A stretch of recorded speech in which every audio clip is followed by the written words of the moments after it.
اللہ تبارک و تعالیٰ نے ہمارے محبوب کریم علیہ السلام کو دنیا میں بھیجا تو فرمایا یا ایھا الناس قد جاءکم برہان من ربکم، اے لوگو تمہارے پاس تمہارے رب کی دلیل آ گئی ہے۔ اللہ تبارک و تعالیٰ نے محبوب پاک علیہ السلام کو سراپا دلیل بنا کے بھیجا۔ باقی انبیاء کرام علیہم السلام کے پاس بھی اپنی نبوت کے دلائل کے طور پر بے شمار معجزات تھے، اور حضور کریم علیہ السلام کے تو پورے وجود کو ہی اللہ نے معجزہ بنایا ہے۔ اور نبی پاک صلی اللہ تعالیٰ علیہ وآلہ وسلم کی نبوت کی دلیلیں، حضور کے رسالت کے مستحکم دلائل جگہ جگہ آپ کو ملیں گے۔ سب سے پہلی چیز تو یہ سمجھنے والی ہے کہ نبی پاک علیہ السلام نے جس چیز کو سب سے پہلے اپنی نبوت کی دلیل کے طور پر بیان فرمایا وہ حضور کا کردار ہے، سیرت ہے، عمل ہے، حضور کا لوگوں کے ساتھ رویہ ہے۔ نبی پاک علیہ السلام کی تبلیغ کے 3 دور ہیں۔ ایک تو حضور نے اپنے قول سے تبلیغ فرمائی ہے، وہ 40 سال کی عمر سے محبوب نے اعلان فرمایا اور تبلیغ کی۔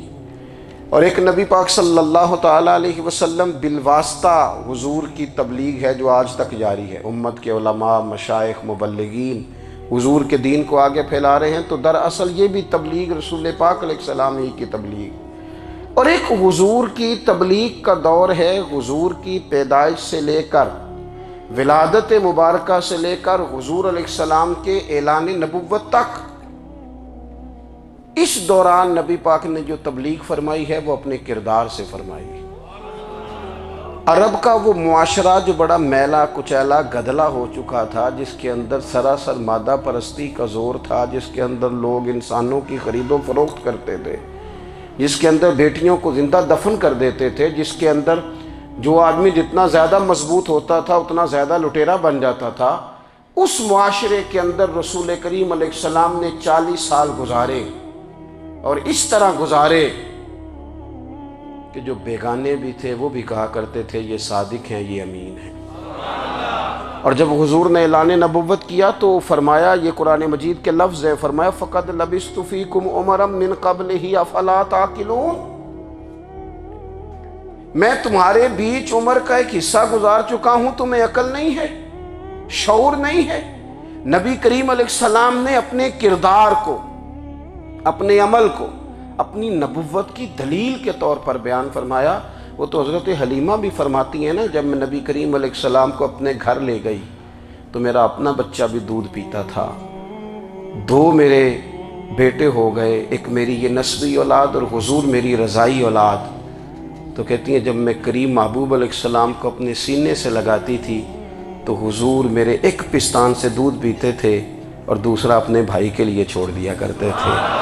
یہاں سے رسول کریم علیہ السلام نے کردار کے ذریعے تبلیغ، اور پھر اعلان نبوت سے پہلے ایک تنظیم عرب کے جوانوں پر، عرب کے سرداروں پر مشتمل بنائی گئی، جس میں نبی کریم علیہ السلام نے بڑا حصہ لیا سرکار نے، اور بڑے اہم لوگوں کو شعور حضور نے عطا فرمائے۔ وہ اس جماعت کا فیصلہ تھا کہ ہم سارے جوان، سارے بڑے لوگ ملیں گے، یہ حضور کے اعلان نبوت سے پہلے کی بات ہے، ہم بڑے لوگ ملیں گے، کسی بڑے کو کسی چھوٹے پر ظلم نہیں کرنے دیں گے، کسی آدمی کو کسی غریب کا حق نہیں کھانے دیں گے۔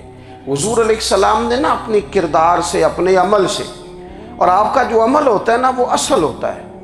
ایک ہوتا ہے آپ کوئی بات کرتے ہیں، اور ایک ہوتا ہے کہ آپ کوئی عمل کرتے ہیں۔ آپ جب عمل کرتے ہیں تو عمل کے ذریعے بھی لوگوں تک بات پہنچتی ہے کہ دراصل آپ کا اٹھنا بیٹھنا، چلنا پھرنا کیا ہے۔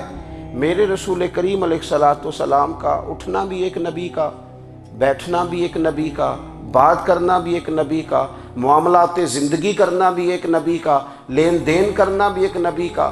ایک شخص کہتے ہیں میں نے اعلان نبوت سے پہلے حضور علیہ السلام سے کوئی چیز خریدی تھی، اور میں نے عرض کیا تھا آپ یہاں تشریف رکھیں، میں پیسے لے کے آتا ہوں۔ میں 3 دن کے بعد آیا۔ دیکھو یہ بات کرنی کتنی آسان ہے، بولنی کتنی آسان ہے، پر 3 دن یہاں میرے بھائی کو، کسی شخص کو 2 گھنٹے انتظار کرنا پڑ جائے تو لوگ کہتے ہیں الانتظار اشد من القتل، یہ تو قتل سے زیادہ تکلیف والا معاملہ ہے، منتظر رہنا کسی کا۔ کہتے 3 دن کے بعد میں آیا تو میرے رسول کریم وہیں تشریف فرمایا، بس اتنا فرمایا یار تم نے مجھے بڑی تکلیف میں ڈال دیا، 3 دن ہو گئے یہاں رکے ہوئے۔ تو حضور نے اپنے کردار کو، اپنے عمل کو، اپنے معاملات کو سب سے پہلے اپنی نبوت کی دلیل کے طور پر پیش کیا۔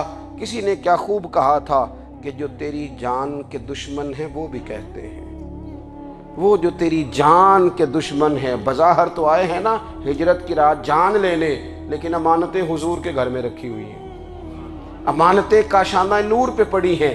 وہ جو تیری جان کے دشمن ہیں وہ بھی کہتے ہیں کہ امین تو ہے اور صداقت کی آبرو تو ہے، امین بھی تو ہے، صداقت کی آبرو تو ہے۔ تو پہلے کردار۔ پھر دوسری بات، اللہ تعالیٰ نے اپنے محبوب علیہ السلام کو اپنا مطلق نائب بنا کر، اپنا محبوب اعظم بنا کر، ویسے ہی سارے انسانوں کے بارے میں کہا وَإِذْ قَالَ رَبُّكَ لِلْمَلَائِكَةِ إِنِّي جَاعِلٌ فِي الْأَرْضِ خَلِيفَةً، میں زمین میں اپنا نائب بنانے والا ہوں۔ لیکن حضور علیہ السلام تو محبوب ہے نا، حضور کی نیابت تو محبوبیت کے درجے پر فائز ہے۔ تو رسول پاک کو رب کریم نے اس طرح کا بنا کے بھیجا کہ حضرت عبداللہ ابن رواحہ رضی اللہ تعالیٰ عنہ بیان فرماتے ہیں کہ اگر حضور کوئی معجزہ نہ بھی دکھاتے، نبی کریم علیہ السلام سے کوئی اعجاز لوگ نہ بھی دیکھتے، تو محبوب کا تو چہرہ ہی اس طرح کا تھا، لوگوں نے دیکھتے جانا تھا اور کلمہ پڑھتے جانا تھا۔ لیکن باوجود اس کے میرے رسول پاک کا اعجاز یہ ہے، کمال یہ ہے کہ حضور کبھی اشارہ کر دیں تو چاند 2 ٹکڑے ہو جائے، کبھی دعا مانگ دیں تو ڈوبا ہوا سورج واپس آ جائے، کبھی محبوب گزرنے لگیں تو پتھر آپ پر سلام پڑے، کبھی حضور پہاڑ پر چڑھ جائیں تو پہاڑ وجد میں آ کر جھومنے لگے، محبوب کا کبھی نماز پڑھاتے ارادہ بن جائے تو اللہ تعالیٰ قبلے کا رخ ہی تبدیل فرما دے۔ کیا خوبصورت سوچ ہے اور کیا نظریہ دیتے ہیں بریلی کے امام۔ فرماتے ہیں اجابت کا جوڑا عنایت کا صحرا، دلہن بن کے نکلی دعائے محمد، اور اجابت نے جھک کر گلے سے لگایا بڑی ناز سے جب دعائے محمد۔ دیکھو خدا کی رضا چاہتے ہیں دو عالم، خدا چاہتا ہے رضائے محمد صلی اللہ تعالی علیہ وسلم۔ اور ایک مقام پہ فرماتے ہیں نائب دست قدرت پہ لاکھوں سلام، نائب دست قدرت پہ لاکھوں سلام۔ تو اللہ تعالیٰ نے نبی پاک صلی اللہ تعالی علیہ وسلم کو جو اعجاز۔ پھر ایک اور بات، وہ بھی تو جواب میں تمہارے ماں باپ کو دے گا نا، تو فی نفس ہی یہ تم نے خود ظلم کیا ہے اپنے ماں باپ پر۔ کیوں تم نے ایسا لہجہ اختیار کیا کہ جس سے سامنے والے کی انا جاگ جائے اور وہ تمہارے مقابلے میں آ کر کے کھڑا ہو جائے؟ کیوں تم نے اس طرح کے انداز اختیار کیے کہ جس سے سامنے والا بھی سارے پنجے کھڑے کر کے باہر نکل آئے اور کہے آ جاؤ پھر میں بھی میدان میں حاضر ہوں؟ رسول کریم کی فصاحت، بلاغت دیکھیں نا، حضور 2-4 جملوں میں ساری بات سمجھا جاتے ہیں۔ ایک حدیث پاک اگر ہماری سمجھ میں آ جائے، ایک روایت، نبی پاک صلی اللہ تعالی علیہ وسلم نے فرمایا خوبصورت مسلمان وہ ہے جو بے مقصد باتوں کو چھوڑ دے۔ لو اس سے پوری زندگی سجائی جا سکتی ہے، ایک جملے سے پوری زندگی سواری جا سکتی ہے، کوئی لمبی چوڑی باتوں میں جانے کی ضرورت نہیں۔ کہا خوبصورت مسلمان یہ ہے جو بے مقصد باتوں کو چھوڑ دے، لا یعنی باتوں کو، کیا کہتے ہیں ہمارے دیہات کے لوگ، جڑے پنڈ جانا نہیں اودا راہ پوچھنے دی۔ لیکن آج کل لوگ باز آندے، یعنی جس بات کا بالکل تعلق نہیں نا وہ بات بھی کرتے جاتے ہیں، جس کا شعبہ ہی نہیں وہ بھی چھلانگ لگا لگا کے اس میں آ جاتا ہے۔ ہم اپنا وقت ضائع کرتے ہیں، اپنی صلاحیتیں ضائع کرتے ہیں، اپنا نقصان کرتے ہیں۔ ہم اپنا کام صحیح کر کے نہیں کرتے اور دوسری ساری دنیا کو ٹھیک کرنا چاہتے ہیں۔ او بھائی آپ جس جگہ جس شعبے سے تعلق رکھتے ہیں آپ اپنے معاملات میں مضبوطی پیدا کریں۔ حضور نے اپنی فصاحت کے ساتھ، بلاغت کے ساتھ لوگوں کو قائل کیا، اور قرآن مجید کی تاثیر کا یہ اثر میرے کریم رسول نے دکھایا کہ رات کو جب حضور بیٹھ کے قرآن پاک پڑھتے تھے نا، جب یاسین والے نبی خود یاسین کی تلاوت کریں، جب طٰہٰ والے محبوب خود طٰہٰ کی تلاوت کریں، غور کرو نا، جب مدثر والے محبوب خود ان جملوں کو ادا کریں، یعنی جن کے بارے میں آیت آئی ہے، جب وہی یہ آیت پڑھیں کہ انا اعطیناک الکوثر، یعنی جن کا ذکر ہو رہا ہے، جب وہ یہ بات کریں کہ یا ایھا النبی انا ارسلناک شاہدا ومبشرا ونذیرا لتؤمنوا باللہ ورسولہ وتعزروہ وتوقروہ وتسبحوہ بکرۃ واصیلا، جن کے بارے میں آیت آئی ہے، جب وہ یہ کہہ رہے ہوں کہ ورفعنا لک ذکرک، جب وہ کہہ رہے ہوں والضحیٰ واللیل اذا سجا، ذرا اس کیفیت کو دیکھیں جب محبوب خود پڑھ رہے ہوں، اور جو حضور پر آئی ہیں اس کا ذائقہ، اس کا لطف، اس کا انداز بھلا کیا ہوگا۔ حضور جب رات کو پڑھتے تھے نا قرآن پاک، تو جو پکے کافر تھے نا، ابو جہل جیسے لوگ، وہ بھی جھاڑیوں میں چھپ چھپ کے مدینے والے کی تلاوت سنا کرتے تھے، حضور کی تلاوت سنا کرتے تھے۔ یہی بہتر ہے کہ پردوں میں وہ پردہ پوش رہے، وہ اگر پردے ہٹا دے تو کسے ہوش رہے۔ رسول کریم علیہ السلام کی تلاوت کا سننا، قریب جانا، یہ اعجاز ہے۔ حضرت فاروق اعظم کہتے ہیں میں طبیعت کا بڑا ڈاڈا تھا، مزاج کا بڑا سخت تھا، زندگی ہمیشہ ڈٹ کر گزاری، باتوں پر کھڑا رہنا آتا تھا، پر جب میری بہن نے مجھے چند آیتیں سنائی نا تو میں تڑپ ہی گیا۔ گھروں آیا سا مار مقامنے نو، ان مینو مار دے لے چلو، اوے متے عمر دی عمر برباد ہو جائے، جتھے عمر سوار دے لے چلو۔ یہ اعجاز ہے رسول کریم صلی اللہ تعالیٰ علیہ وسلم پر نازل ہونے والی کتاب کا۔ پھر حضور نے خبریں دی، نبی پاک نے خبریں دی، حضور نے فرمایا روم فتح ہوگا، وہ ہوا۔ نبی کریم علیہ السلام نے فرمایا شام فتح ہوگا، تو شام فتح ہوا۔ فرمایا ایران فتح ہوگا، تو ایران فتح ہوا۔ سراقہ بن مالک کہتے ہیں ایک گاؤں پر بھی مسلمانوں کی حکومت نہیں تھی، ایک گاؤں پر۔ حضور مکہ مکرمہ سے نکل رہے تھے، مدینہ طیبہ تشریف لے جا رہے تھے، ابھی راستے میں تھے، میں 100 سرخ اونٹوں کے لالچ میں معاذ اللہ حضور کو گرفتار کرنے پہنچ گیا۔ محبوب نے حکم دیا، حضور کا معجزہ میں نے آنکھوں سے دیکھا، میرا گھوڑا زمین میں دھستا چلا گیا، میں نے معافی مانگی، حضور نے معاف کر دیا۔ میں نے سمجھا اچانک ہو گیا ہے۔ یہ منوانا بھی بڑا مشکل کام ہے۔ شجر و حجر پہچان گئے، انسان کی نظروں میں شاکی رہا۔ یہ کچھ ایسے لوگ ہیں جن کو منوانا توبہ توبہ، ماننے کو تیار نہیں، دیکھ دیکھ کے بھی ماننے کو تیار ہے نہیں، ماننے کو تیار ہی نہیں۔ کہتے ہیں کہ میں نے پھر چاہا آگے بڑھنا، تو پھر زمین کے اندر میرے گھوڑے کے پیر دھنسنے لگے، پھر معافی مانگی۔ کریم تیرے معاف کرنے کی ادا پہ بھی قربان جائیں۔ یہ نہیں فرمایا کہ تو بار بار یوں ہی کرتا ہے، فرمایا معافی مانگتا ہے، جا میں نے معاف کیا۔ کہتے ہیں 3 دفعہ میں آگے بڑھا، 3 دفعہ حضور نے معاف کیا، تو مسکرا کے فرمانے لگے تو یہاں مجھے گرفتار کرنے آیا ہے، وہ کیسر روم کا علاقہ فتح ہوگا۔ وہ کنگن جو پہنتا ہے نا ہاتھوں میں، بادشاہ کے کنگن معروف ہیں، وہ تیرے ہاتھوں میں آئیں گے۔ اللہ کرے آپ سمجھیں۔ یہ جو لوگ ڈری ڈری سہمی اور ہمارے بچے مایوسی کی معاذ اللہ باتیں کرتے ہیں، وہ دیکھیں حضور کس طرح کی گفتگو فرماتے ہیں۔ ابھی ایک گاؤں پر بھی اسلام کی حکومت نہیں، لیکن حضور کا خبر دینے کا انداز۔ کریم فرمانے لگے وہ کیسر روم کے جو کنگن ہوں گے وہ تیرے ہاتھوں میں آئیں گے۔ جناب سراقہ بن مالک فرماتے ہیں کہ میں مسلمان ہو گیا، حضور کا وصال ہو گیا، کنگن نہیں آئے۔ حضرت ابوبکر صدیق کا وصال ظاہری ہو گیا، کنگن نہیں آئے۔ جناب عمر کا دور آ گیا، سراقہ بوڑھے ہو گئے۔ کوئی بندہ پوچھتا نا کہ اب تو عمر ڈھل گئی ہے، زندگی کا پتہ نہیں، کہنے لگے نہیں میں نہیں جاتا، جب تک کنگن نہیں آتے اسرائیل کوئی نہیں آئیں گے، کیونکہ ساڈے نبی دی زبان ساڈے واسطے قرآن۔ جو دن کو کہہ دیا دن ہے تو دن نکل آیا، جو شب کو کہہ دیا شب ہے تو رات ہو کے رہی، اور خدا نے ان کی زبان کو وہ اختیار دیا، جو نکلی منہ سے ان کے وہ بات ہو کے رہی۔ اور فاضل بریلوی کا تو انداز ہی پھر انوکھا ہے نا، وہ تو کہتے ہیں وہ زبان جس کو سب کن کی کنجی کہیں، جس کو سب کن کی کنجی کہیں، اس کی نافذ حکومت پہ لاکھوں سلام۔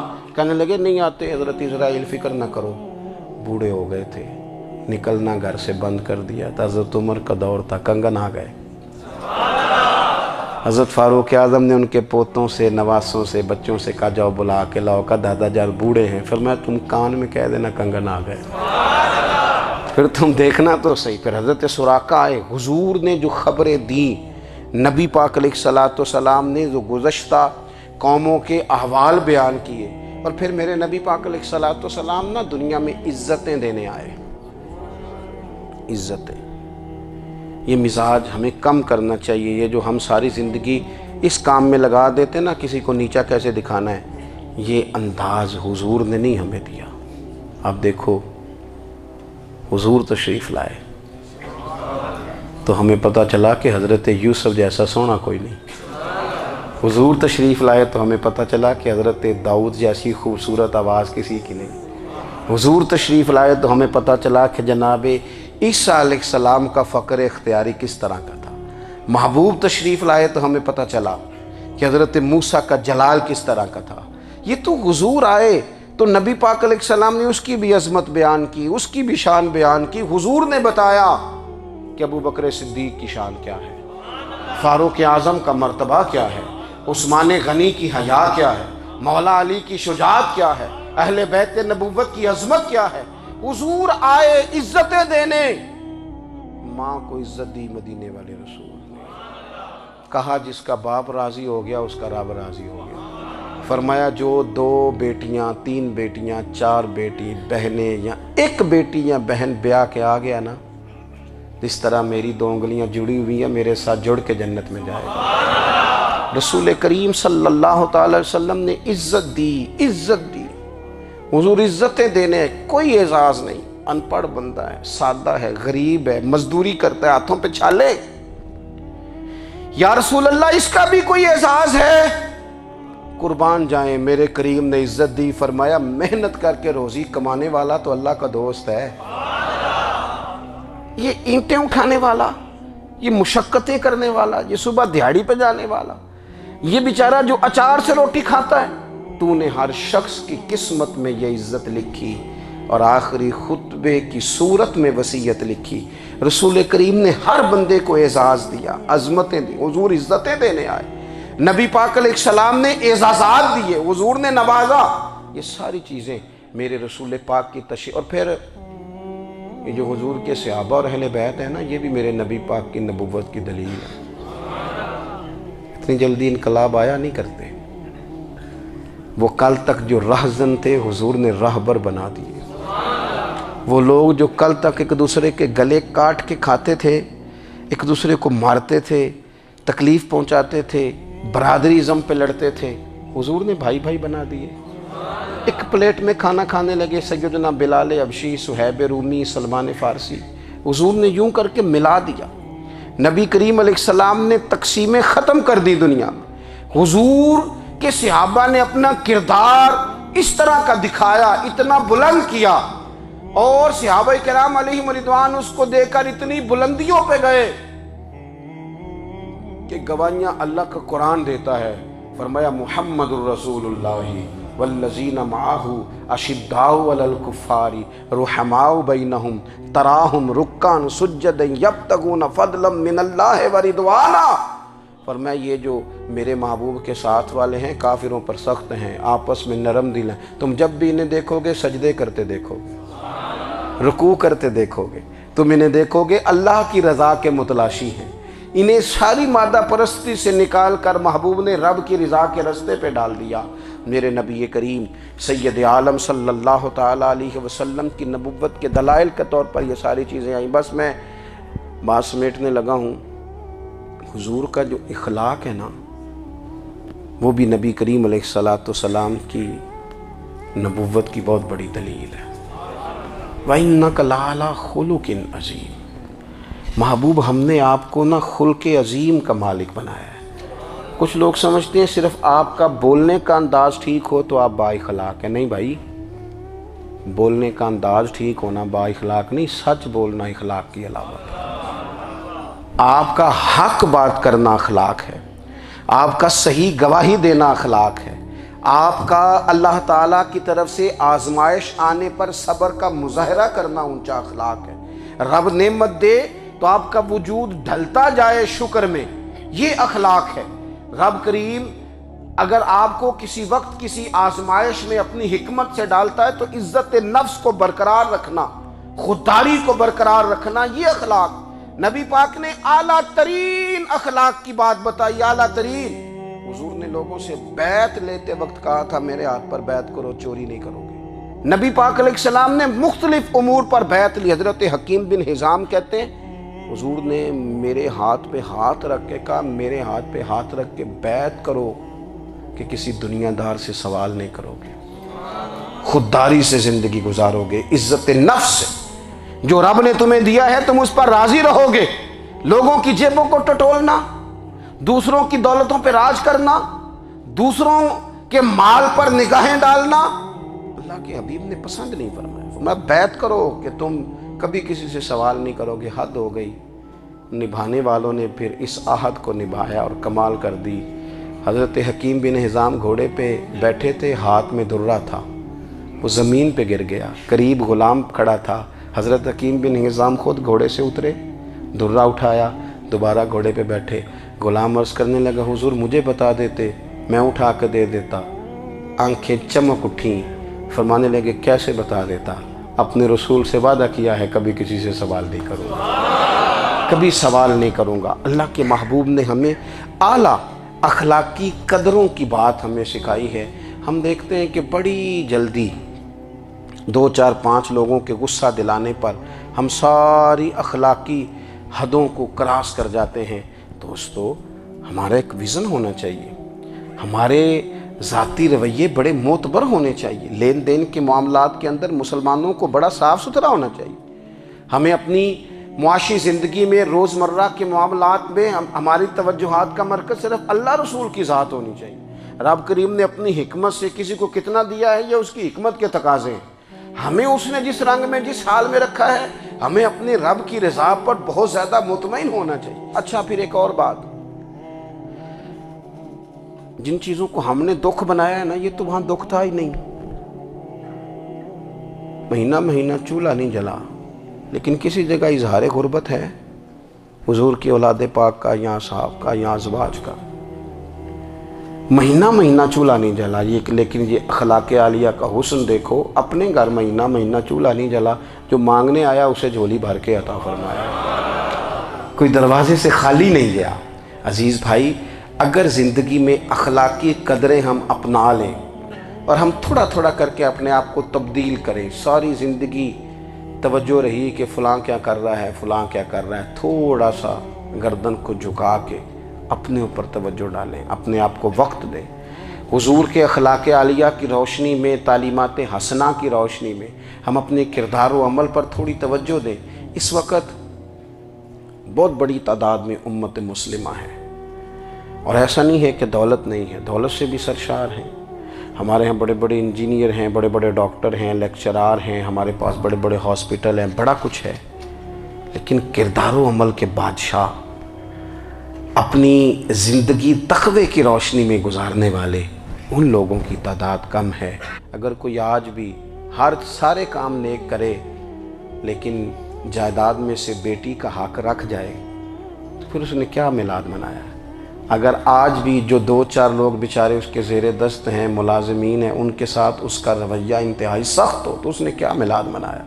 اگر آج بھی وہ برادری ازم کی بنیاد پر دوستیاں کرے اور چھوٹے بڑے کی وہ تقسیم رکھے، جسے حضور نے فرمایا کہ قبیلے تو تعارف کے لیے، ورنہ کسی عربی کو اجمی پر، گورے کو کالے پر کوئی فضیلت نہیں۔ اگر کوئی آج بھی اس برادری ازم کا قائل ہے پھر اس نے کیا میلاد منایا؟ اگر کوئی شخص آج بھی اپنے آپ کو مادہ پرستی میں پوری طرح دھکیل چکا ہے اور رضا الہی کا مسافر نہیں بنا تو اس نے کیا میلاد منایا؟ اپنی طبیعتوں میں روحانی تبدیلی اور وہ خاص افکار جو حضور اپنے غلاموں میں پیدا فرماتے ان افکار کو پیدا کرنا، سوچوں کو بدلنا، سوچوں کو، نظریات کو بدلنا، اپنے روزمرہ کے معاملات کا جائزہ لینا کہ ہم کس طرح آگے بڑھ سکتے ہیں اور کس طرح ہم ایک بہترین امتی اور ایک بہترین مسلمان بن سکتے ہیں، اس پر توجہ دینا، یہ میلاد ہمیں سبق دیتا ہے۔ اللہ تعالیٰ مجھے اور آپ کو عمل کی توفیق عطا فرمائے۔ آخر دعوایا ان الحمدللہ۔ اللہ کے پیارے رسول صلی اللہ تعالیٰ علیہ وآلہ وسلم کی محبت ہم پر ضروری قرار دی گئی۔ جس طرح حدیث پاک میں یہ فرمایا گیا نا کہ تم اتنی دیر تک مومن نہیں ہو سکتے جب تک ہر چیز سے بڑھ کر، ہر شخص سے بڑھ کر نبی پاک علیہ السلام سے پیار نہ کرو، اسی طرح قرآن مجید نے فرمایا کہ فلا و ربک، اے محبوب ہمیں آپ کے رب کی قسم، اے محبوب آپ کے رب کی قسم، لا یؤمنون حتی یحکموک فیما شجر بینہم، یہ اس وقت تک مومن نہیں ہو سکتے جب تک اپنے ہر معاملے میں آپ کو حاکم تسلیم نہ کر لیں۔ یہ آپ کو حاکم تسلیم کر لیں، ہر بات میں آپ کا حکم ماننے لگیں تو آپ کا رب پھر ان کو مومن مانے گا۔ ہر معاملے میں، نماز پڑھنے میں بھی نبی پاک کا حکم ماننا ہے، اور شادی کرنے میں بھی نبی کریم کا حکم ماننا ہے، روزہ رکھنے میں بھی حضور کا حکم ماننا ہے، اور تجارت کرنے میں بھی نبی کریم علیہ السلام کا حکم ماننا ہے۔ جس طرح ہم لوگوں نے نوافل پڑھنے میں، تلاوت کرنے میں رسول کریم علیہ السلام کی بات کو سننا ہے، اسی طرح ہم نے فیصلے کرنے میں، کچہری میں جانے میں، عدالت میں پہنچنے میں، وہاں بھی ہم نے نبی کریم صلی اللہ تعالیٰ علیہ وسلم کی بات پر ہی غور کرنا ہے، اور سرور کائنات علیہ السلام کو ہر معاملے میں از اول تاخیر اپنا حاکم تسلیم کرنا۔ جب ہم اس مفہوم کو سادہ لفظوں میں لیتے ہیں نا کہ ہر معاملے میں حضور سید عالم صلی اللہ علیہ وسلم کا قول فیصل ہوگا، تو پھر ہم کہتے ہیں کہ دنیا میں جب نظام مصطفیٰ نافذ ہو پھر حضور کا قول فیصل ہے۔ یعنی جس طرح حضور کی بات مسجد کے ممبر سے مانی جا رہی ہے، اسی طرح پارلیمنٹ میں بھی اسی طرح حضور کی بات کو تسلیم کیا۔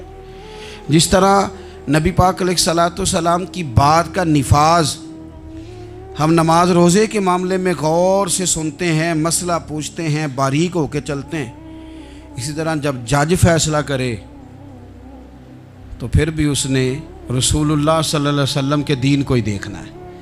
نظام مصطفیٰ صلی اللہ علیہ وسلم جب نافذ ہوگا، دنیا میں حضور کا قانون جب نافذ ہوگا، تو پھر ٹھنڈی ہوا چلے گی۔ مسلمانوں کا یہ مسئلہ ہے کہ یہ نبی پاک سے پیار تو کرتے ہیں اور الحمدللہ بڑا کرتے ہیں، لیکن یہ پیار کو جہتوں اور سمتوں میں قید کرتے ہیں۔ یعنی مسجد میں آ کے درود شریف پڑھتے وقت اگر حضور کے غلام ہوتے ہیں تو فیصلہ کرتے وقت اور اپنے حق میں فیصلہ سنتے وقت، اس وقت بھی ہمیں نبی پاک کا ہی غلام ہونا چاہیے۔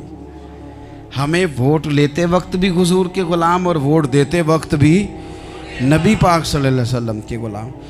جب تک نظام نافذ نہیں ہوتا، نظام، یورپ کو آپ کی نماز سے تکلیف ہی کوئی نہیں تو نماز پڑھنے کے لیے مسجدیں بنانے کی اجازت دیتے ہیں، قرآن پاک جتنا مرضی آپ وہاں پڑھیں وہ اجازت دیتے ہیں، آپ زکاتیں دیں جتنی مرضی، وہاں سے لوگ چندے اکٹھے کر کے یہاں نہیں لے آتے، کریں جو مرضی۔ ان کو آپ کی نہ نماز سے پریشانی ہے، نہ مسئلہ زکوٰۃ سے پریشانی ہے، نہ صوم و صلات سے مسئلہ ہے۔ ان کو تو مسئلہ یہ ہے کہ کچہری میں کہیں نبی پاک کا دین نہ آ جائے، ان کو تو مسئلہ یہ ہے کہ کہیں پارلیمنٹ میں حضور کا دین نہ آ جائے۔ دو قومی نظریے کیا ہیں اور نظریہ پاکستان کیا ہے جس کی بنیاد پر پاکستان بنا؟ بڑے ٹھنڈے دل سے میری بات کو سمجھیے گا۔ پاکستان اگر اچھی سڑکوں کے لیے، ترقی کرنے کے لیے بنا تھا تو یہ ترقی ہندوستان میں رہ کے بھی ہو سکتی تھی۔ انڈیا والے کہتے ہیں کہ ہم نے ترقی نہیں کرنی، کچی سڑکوں پہ چلنا ہے، ہم نے ٹیکنالوجی نہیں بنی، یہ کام وہاں بھی ہو سکتا تھا۔ اگر آپ یہ کہیں کہ پاکستان جمہوریت کی مضبوطی کے لیے بنایا تھا کہ ڈکٹیٹر کوئی نہیں آئے گا، صرف جمہوری قوتیں کام کریں گی، تو جمہوریت میں تو انڈیا بظاہر آگے نکل گیا ہے، ان کی جمہوریت تو زیادہ اچھی نظر آتی ہے، کبھی ڈکٹیٹر نہیں آیا۔ آپ نے پاکستان کیوں بنایا؟ اگر آپ نے یہی کام کرنے تھے، فحاشی اور یعنی اور جو مرضی جس کے من میں آئے کرے، اور کوئی فرق نہ ہو یہاں کے اور وہاں کے کلچر میں، رشوت خوری، بھتہ خوری اور ناجائز فروشی، سارے کام اگر ہونے تھے تو یہ کام وہاں بھی ہوتے ہیں۔ پاکستان کیوں بنا؟ کیوں اتنی ساری 40,000 لوگوں نے اپنی جانوں کی قربانیاں دیں؟ دنیا کی سب سے بڑی ہجرت ہوئی ہے، سب سے بڑی، جب پاکستان بنا۔ یہ سب سے بڑی ہجرت تھی، اتنی بڑی ہجرت ہی کبھی نہیں ہوئی کیوں اتنا کچھ ہوا؟ وہ اس لیے ہوا کہ ہمیں بتایا گیا تھا کہ وہاں نہ سوشلزم، نہ وہاں خالی جمہوریت کا راگ الاپا جائے گا، بلکہ ایک بلند نعرہ لگایا گیا تھا۔ نعرہ کیا تھا؟ پاکستان کا مطلب کیا؟ پاکستان کا مطلب کیا؟ لا الہ الا اللہ محمد رسول اللہ صلی اللہ علیہ۔ یہ عنوان بنایا گیا۔ غریب آدمی کو بتایا گیا کہ جب پاکستان بنے گا تو وہاں حضور کا نظام نافذ ہوگا، جاگیردار کی اور غریب کی تفریق ختم ہوگی۔ جس طرح امیر کے بچے کو کالج میں داخلہ ملے گا، غریب کے بچے کو بھی ملے گا۔ وہاں بتایا گیا کہ لوگ وہاں ہر لحاظ سے اپنے آپ کو برابر سمجھیں گے۔ وہاں وہی بات ہوگی جو جناب صدیق اکبر کرتے تھے، وہاں وہی جملے دہرائے جائیں گے جو حضرت عمر فرماتے تھے، وہاں اسی طرح غریب پر سخاوت کی جائے گی، اسے دیا جائے گا جس طرح حضرت عثمان غنی کرتے تھے۔ وہاں اسی طرح فقر کا دور دورہ ہوگا، سادگی کا حسن ہوگا، اپنائیت کا نور ہوگا جو مولا علی شیر خدا نے عطا فرمایا تھا۔ اس سوچ کی بنیاد پر پاکستان بنایا گیا، اس سوچ کی بنیاد پر، اور اسی سوچ کو آگے لے کر کے جایا گیا۔ کوئی سیاسی پارٹی اب یہ بات نہیں کرتی۔ دو قومی نظریے کا معنی یہ تھا کہ ہندو الگ قوم ہے، مسلمان ایک الگ قوم ہے، ان کا رہنا سہنا، اٹھنا بیٹھنا، کھانا پینا الگ ہے، ہمارا اٹھنا بیٹھنا، کھانا پینا، سارے معاملات الگ ہیں، تہذیب و تمدن الگ ہے، لہذا ہمیں الگ سے خطہ چاہیے جہاں ہم اسلامی نظریات کے مطابق آزاد ہو کے اپنا وقت گزار سکیں۔ اس دو قومی نظریے کی بنیاد پر، دو قومی پہلے تو علامہ اقبال اس کے قائل نہیں تھے۔ علامہ اقبال کا پہلے خیال یہ تھا کہ سارے جہاں سے اچھا ہندوستان ہمارا، یہ اقبال نے لکھا تھا۔ پھر اقبال کہتے ہیں میری سوچ بدلی، اور پھر میں نے کہا کہ نہیں، خطوں کے زور پہ نہیں، آپ رنگ نسل کے زور پہ نہیں، بلکہ کہنے لگے کہ اپنی ملت پر قیاس اقوام مغرب سے نہ کر، خاص ہے ترکیب میں قوم رسول ہاشم۔ آپ جو تقسیم کریں گے، یہ جو تقسیم ہوئی ہے نا عرب کی، یہ مذہب کی بنیاد پہ نہیں ہوئی، یہ تو ان کی ذاتی لڑائیاں تھیں، چھوٹا سا دبئی بن گیا، چھوٹا سا مسقط، چھوٹا سا ابوظہبی، یہ تو ان کی ذاتی لڑائیاں تھیں، قبیلوں کی لڑائیاں تھیں، جنگیں تھیں، چھوٹے چھوٹے ملک الگ سے تقسیم ہو گئے۔ یہ مذہب کی بنیاد پہ ایسا نہیں ہوا۔ دنیا میں جتنی ریاستیں ٹوٹ کر بڑی ریاستوں سے الگ ہوئیں تو اس میں یہ تھا کہ ہماری قوم الگ ہے، ہم سردار علیحدہ سے ہیں، اس لیے ہم علیحدگی پسند ہیں۔ دنیا کے اندر دو ہی وطن ہیں جو دین کے نام پہ بنے، دو ہی اسٹیٹ ہیں جو اسلام کے نام پر وجود میں آئیں، پہلی مدینہ منورہ ہے اور دوسری پاکستان ہے۔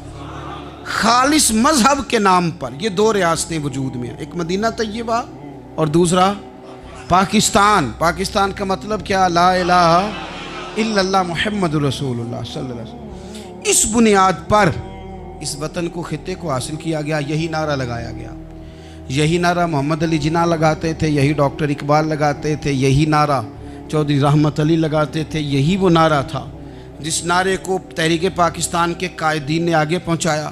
اس زمانے میں جو رائٹر لکھتے تھے ان کی تحریریں آپ آج بھی نکال کے دیکھ لیں، وہ کہا کرتے تھے کہ پاکستان قائم ہوگا تو امیر غریب کی تفریق ختم ہوگی، پاکستان میں وہی نظام آئے گا جو نظام رسول پاک صلی اللہ علیہ وسلم لے کے آئے، قرآن کو نافذ کر دیا جائے گا۔ یہ اس زمانے کے لوگ لکھا کرتے تھے، بیان کرتے تھے، اسی کا ابلاغ ہوتا۔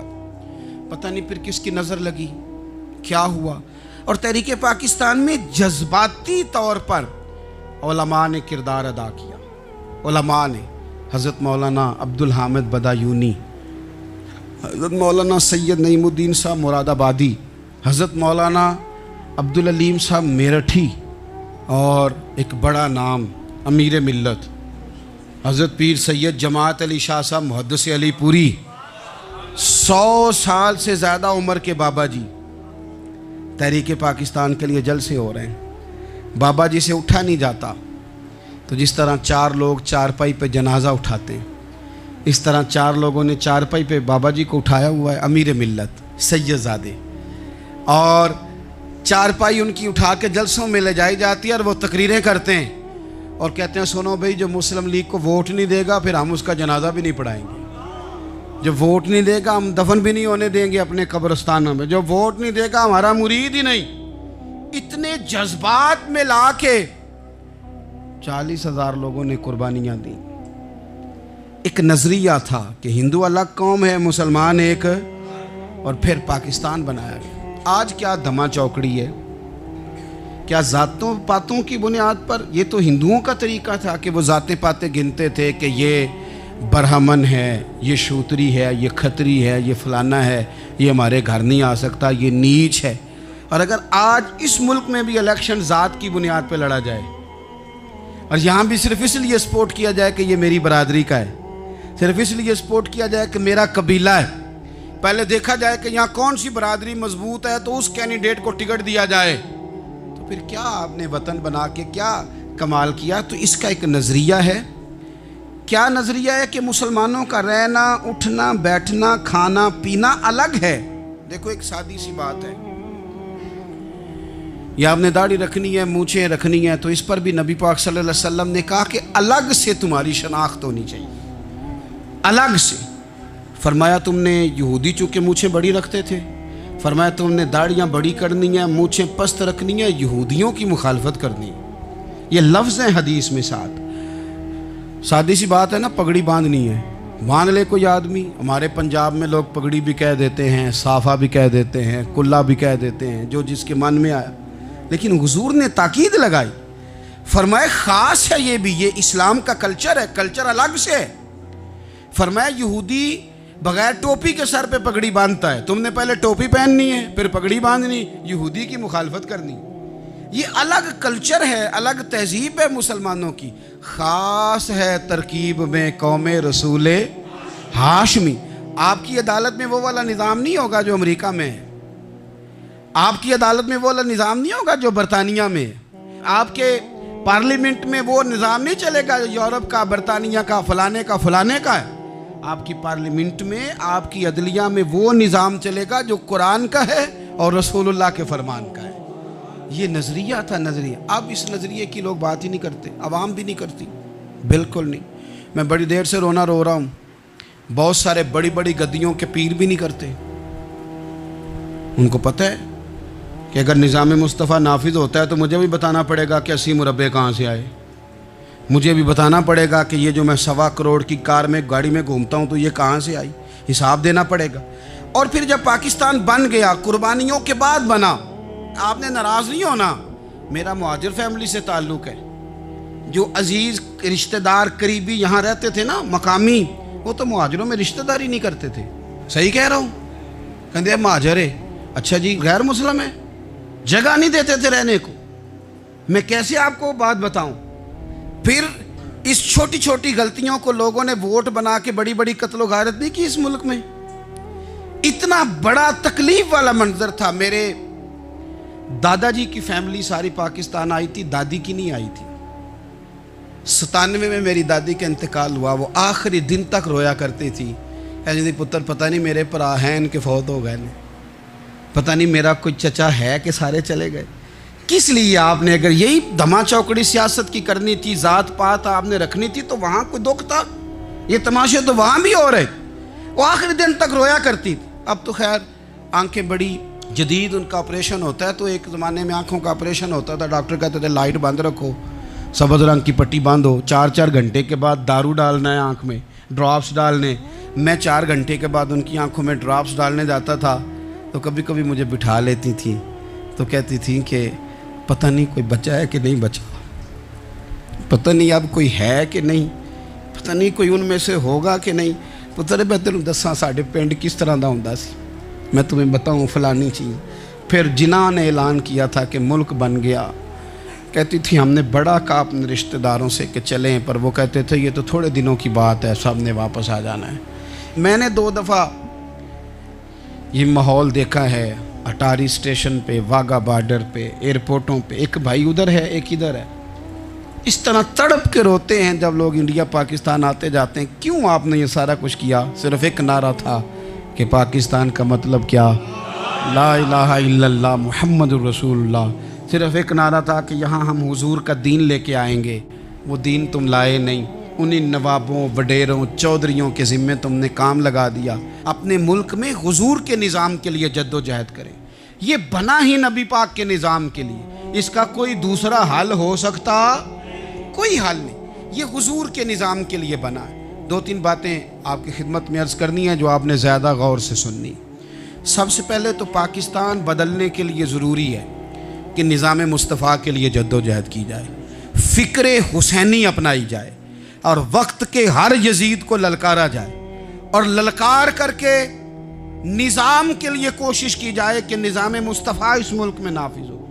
اس جد و جہد کو آگے بڑھایا جائے، وہی جد و جہد جو ہمارے بزرگوں کا قافلہ صدر الافاضل سید نعیم الدین مراد آبادی سے لے کر علامہ شاہ احمد نورانی صدیقی تک، اور آج کے اس دور کے اکابرین تک جو جد و جہد کرتا آیا ہے، اس جد و جہد کو اپنایا جائے۔ ہمارے منہ سے یہ لفظ نکلیں کہ ہمیں صرف مسجد میں دین نہیں چاہیے، کچہری میں بھی چاہیے۔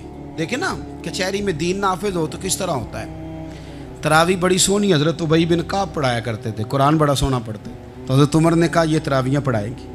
اب چونکہ قرآن اچھا پڑھتے تھے، اچھا سمجھتے تھے، تو حضرت عمر نے فرمایا چونکہ قرآن اچھا پڑھتے ہیں لہذا چیف جسٹس بھی انہی کو بنانا ہے، جن کو سمجھ ہو قرآن کیا کہتا ہے فلاں چیز کے بارے میں۔ تو قاضی القضاء جج بھی حضرت ابی بن کعب کو بنایا۔ حضرت عمر پر ایک بندے نے مقدمہ کر دیا، حضرت عمر نے انہیں قاضی بنایا ہے، مقدمہ کر دیا۔ جناب عمر پیش ہوئے عدالت میں، پہلے تو وہ اٹھ کے کھڑے ہو گئے، پھر اس کے بعد مدعی نے جناب عمر سے کہا کہ آپ گواہ دیں۔ حضرت عمر کے پاس گواہ نہیں تھے، تو اس نے کہا ٹھیک ہے پھر آپ قسم دیں۔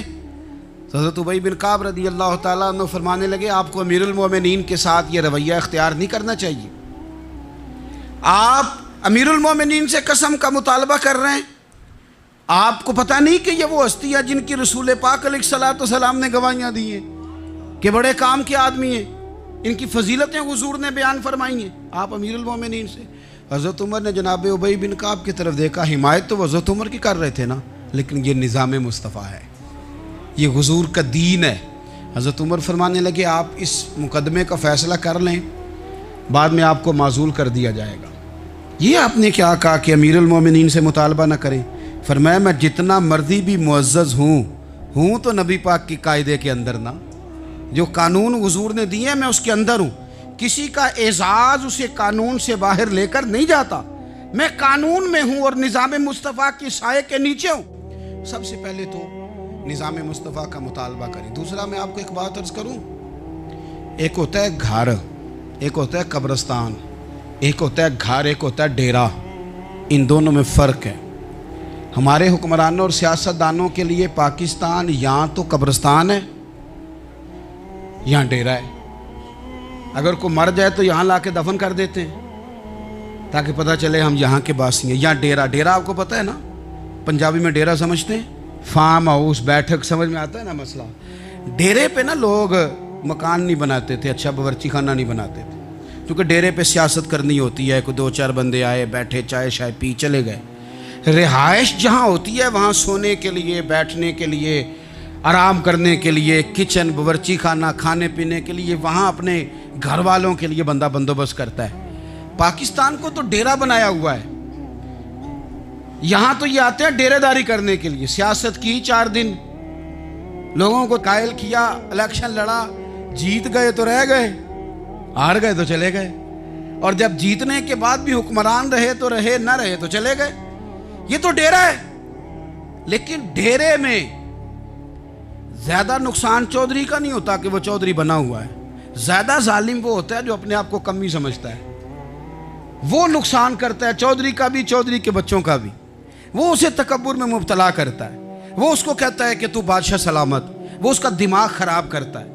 اس لیے شیخ سعدی کہتے تھے بہت سارے لوگوں کو ان کے مشیر تباہ کر دیتے ہیں کہ تو بلے بلے۔ تو پاکستان ان لوگوں کے لیے یا ڈیرا ہے یا قبرستان ہے، گھر تو میرا اور آپ کا ہے، لہذا ہم نے اسے گھر سمجھنا ہے، صرف اپنے گھر کو نہیں، ہماری گلی بھی ہمارا گھر ہے، ہماری سڑک بھی ہمارا گھر ہے، ہمارے پارک ہمارا گھر ہیں، پبلک پراپرٹی ساری ہماری ہیں۔ ہم نے حکمرانوں کا صرف انتظار نہیں کرنا، ہم نے ریپر دیکھ کے پھینکنا ہے کہ گھر ہمارا ہے، ہم نے سڑک پہ کچرا دیکھ کے پھینکنا ہے کہ گھر ہمارا ہے، ہم نے اس کے ذروں سے، اس وطن کی مٹی سے پیار کرنا ہے، اور یہ آپ چھوڑ دیں کہ سندھ میں فلانے کی حکومت ہے اور خیبر پختونخوا میں فلانے کی حکومت ہے، پنجاب فلانے کا ہے اور بلوچستان فلانے کا ہے، یہ باتیں آپ چھوڑ دیں۔ خیبر پختونخوا بھی درویشوں کا ہے، حضرت بابا عبدالرحمن کا ہے، پیر عثمان کی شریف کا ہے خیبر پختونخوا، سندھ حضرت عبداللہ شاہ غازی کا ہے، اور پنجاب بابا فرید کا ہے اور داتا علی اجمیری کا ہے۔ تو میرے عزیز، سب سے پہلے تو نظام مصطفیٰ کا مطالبہ کریں، پھر اس کی صفائی میں، ستھرائی میں، تعمیر میں، ترقی میں اپنا کردار ادا کریں۔ تیسری بات یہ کہ لوگوں کو یہ بات سمجھائیں ایک دوسرے کو کہ بہت زیادہ خود غرض نہ بنیں، فقط اپنے گھر کی فکر چھوڑ دیں۔ یہ ملتوں کا طریقہ نہیں، قومیں اس طرح نہیں بنتی۔ فقط اپنے گھر کی فکر کرنا، ایسی ہوا چلی ہے کہ ہر شخص سوچتا ہے تمام شہر جلے بس ایک میرا گھر نہ جلے۔ یہ فکر چھوڑ دیں۔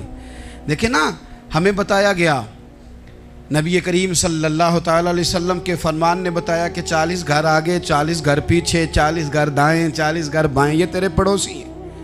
اور سخاوت تو کہاں سے شروع کر؟ حضور نے جناب ابو ذر غفاری سے فرمایا تھا کچھ نہ ہو سکے تو شوربہ ہی زیادہ پکا لیا کر، اسی سے پڑوسیوں کا بھلا کر۔ اپنے ارد گرد تھوڑا دیکھیں ہم کس کے کتنے کام آ سکتے ہیں، اور اگر کسی کے گھر میں کوئی پریشانی ہو تو اسے ختم کرنے کی کوشش کریں۔ اگر ہمارے دائیں بائیں کوئی آدمی کسی غلط چیز میں ملوث ہو تو دور کرنے کی کوشش کریں۔ کیوں بھلا؟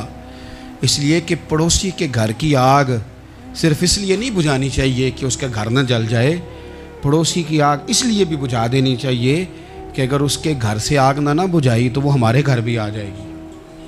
اگر ساتھ والے کے گھر کی آگ نہ بجھائی جائے تو وہ ہمارے گھر بھی آ جائے گی۔ اس لیے اس وطن میں جتنے گھر ہیں وہ سارے اپنے۔ ایک آخری بات آپ حضرات کی خدمت میں بڑی درد مندانہ میں نے عرض کر دی، درد مندانہ۔ اگر سیاستدان امیر کبیر ہمارا بھلا نہیں کرتے تو چلو ہم ہی ایک دوسرے کا بھلا کرنا شروع کر دیں، تھوڑا تھوڑا نفع کرنا شروع کر دیں۔ حضور علیہ السلام نے فرمایا لوگوں میں بہتر وہ ہے جو لوگوں کے لیے نفع مند ہو۔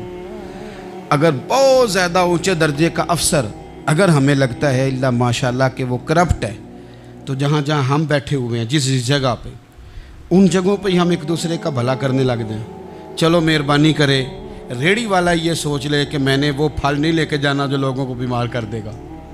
چلے سبزی والا یہ سوچ لے کہ یہ والی سبزی اب اتنی تباہ کن ہو گئی ہے کہ بیمار کرے یہ کام۔ چلو میڈیکل سٹور والا ہی مہربانی کرے کہ میں نے دعائیں صرف وہ لے کے آنی ہیں جو فائدہ مند ہیں، جو دعائیں ایکسپائر ہو گئی ہیں جن میں کوئی مسئلہ بن گیا ہے وہ میں نے کام نہیں کرنا۔ اور چلو کریانے والا ہی مہربانی کر دے، وہ بیسن ہی صحیح لے آئے یار، وہ والا نہ بیچے جو لوگوں کے لیے نقصان کا باعث، وہ بوتلیں اصلی بیچے نقلی نہ بیچے، کیونکہ وطن ہمارا ہے۔ آپ یقین کریں کہ میں اوپر کی بات نہیں کرتا، نیچے تک حال اتنا خراب ہے کہ آگے آگے جو پھل دکھانے کو لگائے ہیں وہ اور ہیں، اور ان کے پیچھے جو پڑے ہیں وہ اور ہیں۔ اتنا عجیب منظر، اتنی عجیب۔ میں اب تو چلیں کچھ احباب مجھے سفر کرا دیتے ہیں، ایک زمانے تک میں کرائے کی گاڑی میں سفر کرتا تھا۔ ایک صاحب کو میں نے ایک دفعہ بتایا کہ مجھے شیخو پورہ جانا ہے، کتنی دیر رکیں گے؟ میں نے کہا کہ ظاہر ہے جلسہ ہے، فارغ ہوگا تو آ جائیں گے۔ تو شیخو پورہ والوں نے بھی مجھے شیخو پورہ بتایا تھا، تو وہاں جا کے پتہ چلا کہ 10 کلومیٹر اندر جانا ہے۔ انہوں نے بریک لگا لی وہیں پہ، کہنے لگے جی 10 کلومیٹر اگے جانا ہے تو پیسے نویں طے من گئے، گل شیخو پورے دی ہوئی سی۔ تو میں کوئی ایسا مسئلہ نہیں تھا، میں ہنس پڑا، پریشان نہیں ہوا۔ میں نے کہا بالکل ٹھیک ہے، آپ صحیح کہہ رہے ہیں، یہ آپ کی بات بالکل بجا ہے، آپ نے جو کہا وہ درست کہا، لیکن یار میں نے تو یہی سنا ہے کہ یہ شیخو پورہ ہے، تو 10 کلومیٹر تک تو بہرحال ایک شہر ویسے بھی ہوتا ہی ہے، یہ تو نہیں ہوتا کہ اس کی ایک باؤنڈری ہے کہ 1 کلومیٹر کے اندر شہر بند ہے۔ لیکن میں نے کہا کہ تیری سوچ نے ایک بات مجھے، اس دوست کو میں نے سمجھایا، پیارے تھے، قائل کیا، اور میں نے کہا تمہاری سوچ سے ایک بات میری سمجھ میں آئی ہے کہ ہم بڑے خود غرض ہیں، ہمیں صرف ہمارے حکمران نہیں لوٹتے، بس ہاتھ نہ پہنچے تو انگور کھٹیں، ورنہ اگر پہنچ جائیں تو کوئی ایک طریقہ ہونا چاہیے کسی بندے کو کسی جگہ نیچے لے کے آنے کا کہ وہ ہو 10 کلومیٹر آپ نے تو یہ کہا تھا، اب کیسے بات ہوگی؟ میں نے انہیں کہا کہ کچھ بھی نہیں اس سے فرق پڑتا، اس سے کوئی فرق نہیں پڑتا۔ لیکن ایک زمانہ میں نے دور دیکھا، اور ایک دور میں نے وہ بھی دیکھا کہ مجھے ایک جگہ جانا تھا، اللہ اکبر، ایک قاری صاحب تھے، امام صاحب تھے، کسی زمانے میں وہ رہ چکے، تو ہمارے علاقے میں بھی انہوں نے امامت کی تھی، تو میں وہاں جا رہا تھا، تو ان کے گاؤں پہنچنے سٹاپ پہ اتر کے تو میں تانگے پہ بیٹھا۔ تانگے والے کو میں نے کہا کہ وہ چونکہ اپنے گاؤں جا چکے تھے چھوڑ کے ہمارا علاقہ، تو میں نے کہا فلانے قاری صاحب کے یہاں جانا ہے، تو نیچے اتر کے تانگے والا ظاہر ہے کار والے سے تو غریب ہی ہوتا ہے، تو میں نے اس تانگے والے سے کہا کہ میاں کرایہ کتنا تیرا بنتا ہے؟ کہنے لگا میں مولوی صاحب دے پرونے کو کرایہ نہیں لیندہ، اس لیے کہ انہوں نے ہمیں قرآن پاک پڑھایا ہے، اور انہوں نے ہمیں، اور پھر میں وہ تانگے والا، اس کے کپڑے، اس کی طامت، اس کا سارا کچھ سادہ، تو میں بار بار میرا دل کرتا تھا کہ میری آنکھیں اس کی فوٹو کھینچ لیں، کیا شخص ہے، کیا انداز ہے۔ اور وہ مجھے کہنے لگا مولوی صاحب واپس کدوں کو جانا دے؟ میں نے ان سے کہا کہ میں نے نا جی شام کو ہی واپس لوٹ جانا ہے، تو کہنے لگے میں ڈیگر کو تک تہاڈا ویٹ کراں گا، تو میں تانوں ڈیکاں گا، ایک سواری کٹ پاواں گا، میرا دل کرتا ہے مولوی صاحب دا پرونا واپس بھی فری جائے۔ کیا اس کی آمدن ہوتی ہے تانگے والے کی؟ وہ بندہ بھی یاد رہ گیا، یہ بندہ بھی یاد رہ گیا۔ خدا را ہم یاد رہیں گے، مہربانی کریں آپ، ایک دوسرے کا تھوڑا تھوڑا بھلا کریں، ایک دوسرے کی تھوڑی تھوڑی خیر کریں، ایک دوسرے کا تھوڑا تھوڑا نظریہ۔ ایک بندہ مجھے وہ بھی یاد ہے، بس میں بیٹھا تھا تو اس نے نا، ایک بوڑھی اماں نے اسے کہا کہ پتر میرے کو نا کرایہ 14 روپے تھا، تو اس نے کہا پتر میرے کو 10 ہی دے۔ تو اپنا اپنا رویہ ہوتا ہے۔ تو وہ کنڈکٹر جو تھا گاڑی کا، وہ کہنے لگا اماں جی اتر کے گا نہیں جے جانا؟ کہنے لگی پتر وے جانا ہے، پیدل ٹر جائیں گی، غریب ہے میرا پتر، زیادہ پیسے نہیں کماندا، تو 10 روپے ہی نے۔ تو وہ کلینڈر بھی مجھے یاد رہ گیا، اس نے 10 بھی اماں کو واپس کر دی۔ کہنے لگا اماں جی کوئی گل نہیں، ساری دیہڑی کمائی دے ہی نے، اللہ دیونے والا ہے، تسی پیدل نہ جاویو، اے 10 روپے رکشے والے نو دئیو تاکہ تانوں گھر چ۔ او یار ایک ایک قطرہ اس ملک میں، ایک ایک آنسو کسی کا پوچھ لو، زیادہ نہیں، ایک ایک دو دو آنسو پوچھو گے تو بڑے لوگ رونا چھوڑ دیں گے، ایک ایک دو دو آنسو پوچھ لو گے تو بڑے لوگ ہیں رونا چھوڑ دیں گے۔ میں چونکہ غور سے چیزوں کو، میرا حافظہ بڑا اچھا ہے تو میں دیکھتا رہتا ہوں۔ میری ہمشیرہ کی شادی تھی تو میں نے ایک فرنیچر والے سے بات کی، میں نے کہا بھائی اس طرح کر کے فرنیچر بنانا ہے، تو کہنے لگا گھر واسطے یا کسی تھی نو دینا جے؟ وڈیرے بابا جی۔ میں نے کہا جی نہیں۔ کہنے لگا حضرت جی جی میں دل کرے گا کر لیا جے، تیاں تیانیاں دا اونج بھی حصہ ہوندا ہے۔ تو میں بیٹیوں کے لیے، او بھائی نہ کوئی اس میں کمی ہوئی، غریب آدمی تھا نہ میں نے کوئی کمی کی، ہو گئی بات، پر بابا تو یاد رہ گیا نا۔